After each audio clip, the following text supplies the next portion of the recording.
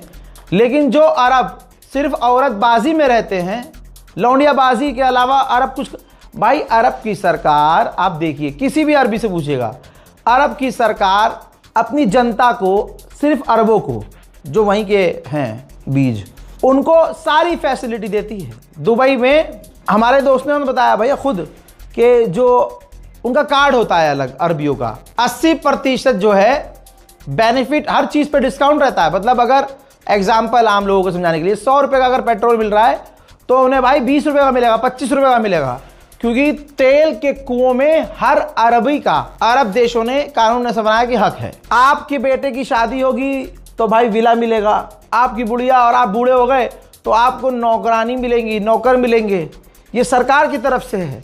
और तो और कंपनियों में आपका हिस्सा होगा, बड़ा बेहतरीन कानून है भाई। यानी वहाँ तो जो अरब का होता है ना, उसे कोई टेंशन है ही नहीं। हमारे यहाँ कमाने की टेंशन होती है ना, अरबों को कमाने की टेंशन नहीं होती है। ये बात किसी भी अरब में रहने वाले व्यक्ति से पूछ लीजिएगा। कमाते भी हमसे 10 गुना ज़्यादा हैं और सरकार उनको देती भी हमसे बहुत ज़्यादा है। भाई हम तो बाहर ही हैं। तो भाई जब ऐसा कानून बना हुआ है तो बताइए अपनी गवर्नमेंट के खिलाफ कोई बोलेगा? नहीं। तो ये स्ट्रैटेजी है उनकी कि अपने लोगों को इतना खिलाओ, इतना पिलाओ, इतना इनका मुंह बंद रखो कि ये आवारा रहें, एकदम अय्याश रहें। सरकार क्या है, क्या कर रही है, फर्क ना पड़े। यही तो वजह है कि आज सरकारें अरबों की जो मर्जी करें, कोई मुंह नहीं खोलता कोई अरबी, क्योंकि अय्याश बना दिया मिजाज का। यहाँ भारत के अंदर मोदी जी अगर कह दें कि हर घर में एक व्यक्ति को सरकारी नौकरी और हर महीना 50,000 रुपये अलग से दिया जाएगा, भाई पूरा इलेक्शन सिस्टम की माँ बहनों को जाएगी। कोई नहीं कहेगा हम वोट देंगे किसी और को। अरे मोदी जिंदाबाद, मुसलमान भी कहेंगे मोदी जिंदाबाद। अरे भैया मजा आ गया, कुछ नहीं, अब तो जिंदगी भर आपकी सरकार। यहाँ अरबी अपने अरब के लोगों को सब कुछ दे रहे हैं, तो भाई वो क्यों बोलेंगे कुछ अपनी गवर्नमेंट के खिलाफ? यही तो वजह है कि जब अरब में वोटिंग हुई तो पता चला कि ईरान का साथ देने वाले 5% भी नहीं है और इजराइल का साथ देने वाले 0% भी नहीं है, कोई साथ नहीं देता। लेकिन न्यूट्रल 80% लोग हैं, मतलब ना ईरान के साथ हैं ना इजराइल के साथ हैं, वो पैसे के साथ हैं। चुप रहेंगे जी, हमें अपनी गवर्नमेंट पैसा दे रही है और क्या चाहिए। अब बताइए ऐसे लोग काहे कुछ बोलेंगे? भाई अय्याशी सिखाई गई है, खूब बीवी यहाँ है। पहली बात तो 1-1, 2-2, 3-3, 4-4 बीवी जो है आम है। अगर 4 बीवी है और फिर भी अगर दिक्कत ख़त्म नहीं हो रही है, खुजली ख़त्म नहीं हो रही है, तो अरबों के पास दूसरी जगह कोठियाँ बनी हुई हैं, उनके फार्म हाउस बने हुए हैं। वहाँ कोई हिंदुस्तानी, बांग्लादेशी, नेपाली रखा हुआ है सफाई करने के लिए, खाना ना बनाने के लिए। तो इनकी बाहर वाली वहाँ पहुँचती है, ये वहाँ अपनी गाड़ी से वहाँ पहुँचते हैं, सारा दिन मौज अय्याशी मुजरा जो है वो बैली डांस वाली डांस देखते हैं और उसके बाद जो है घोप घाप घाप घूप घूप करके घर। तो अरबों को क्या ही फर्क पड़ता है भाई। अब जॉर्डन कह रहा है कि भाई ईरान एम्पायर बनाने वाला है और इलाके में शिया लोगों की आबादी कैसे बढ़ा रहा है भाई? शिया कैसे? अब आ गई दिक्कत, भाई मेन बात आ गई कि भाई ईरान सही है, बिल्कुल सही है, लेकिन हम इसलिए साथ नहीं देंगे कि वो शिया है। यही सच्चाई है दोस्तों, यही चल रहा है आज पूरे दुनिया में। ऑस्ट्रिया ने खुलासा किया है, डिफेंस मिनिस्टर ने बोला है कि जब से जंग शुरू हुई है अमेरिका ने हमसे बार बार रिक्वेस्ट की है, रिक्वेस्ट कि अपना एयर स्पेस खोल दो हमारे लिए, और हमने हजारों बार, तब तक जितनी बार हमसे पूछा गया हमने हर बार मना किया और हमने अपना एयर स्पेस ईरान के खिलाफ इस्तेमाल नहीं होने दिया और यही कहा कि हम न्यूट्रल हैं। ईरान के विदेश मंत्री ने रशिया के विदेश मंत्री को वार्निंग दे दी है कि आप यूएन से कह दीजिएगा, और हम आपको भी वार्न कर रहे हैं कि अगर यूएन ने हमारे खिलाफ कोई एक्शन लिया, इंटरनेशनल फौज उतारी या कोई भी एक्शन लिया, तो ये जंग खत्म होने के बजाय और बढ़ जाएगी। देखिए पाकिस्तान के आसिम मुनीर के द्वारा पता चला है कि अभी भी ईरान के पार्लियामेंट स्पीकर और अमेरिका के वाइस प्रेसिडेंट के बीच पाकिस्तान बातचीत करवा रहा है। डायरेक्ट नहीं, ये पहले इधर बात करता है, फिर इनसे बात लेकर इधर बोलता है, फिर इनसे बात लेकर इधर बोलता है, ऐसे बातचीत इनडायरेक्ट वे में चल रही है। उधर अमेरिका ने फैक्ट चेक किया है। आपको लगता है ये सुअर बताएंगे इनका जहाज अगर कोई गिराया जाएगा तो? लेकिन आप अगर चालाक दिमाग रखते हैं तो देखिए इन्होंने कहा है कि हमारा कोई जहाज मारकर गिराया नहीं गया है। तो ये बात तो ईरान ने भी नहीं कही, ना ये हमने वीडियो में देखा। गिराया नहीं गया है, हिट हुआ है। इंशाल्लाह वो भी सच सामने आएगा। हजरात, पिछले 12 घंटे में इतना कुछ नहीं हुआ है। पिछले 33 दिन में जो हर एक घंटे में बड़ा बड़ा कुछ न कुछ हो रहा था, पिछले 12 घंटे से ऐसा नहीं हुआ है। इसी वजह से YouTube पर हमने काफ़ी देर बाद अपडेट किया और इंस्टाग्राम पर भी मैंने लगभग 1-2 ही अपडेट दिया, क्योंकि सामने से कोई ऐसी खबर नहीं है जिसको बताने के लिए तुरंत जो है 10 मिनट का अपडेट बनाया जाए। फिलहाल की इस रिपोर्ट में इतना ही। इस रिपोर्ट को शेयर कर दीजिएगा, चैनल को सब्सक्राइब जरूर कीजिए। जय हिंद।